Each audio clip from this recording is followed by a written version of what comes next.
How to schedule an appointment or a callback with Discover Bank Online.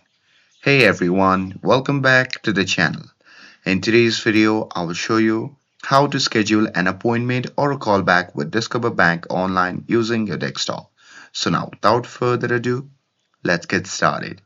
So first thing first, open any web browser and now here once inside, you can just click on the search bar and simply search for Discover Bank.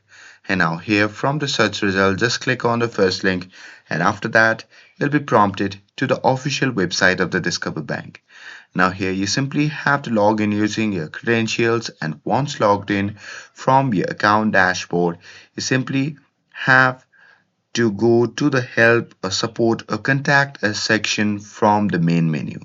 And here, once you do that, on the next page, you simply have to look for the option that says schedule a call or request an appointment.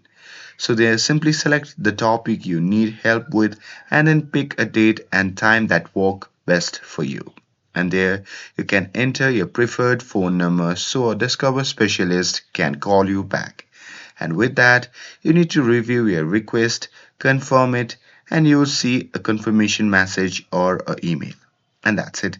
Now your callback or appointment with Discover Bank is scheduled.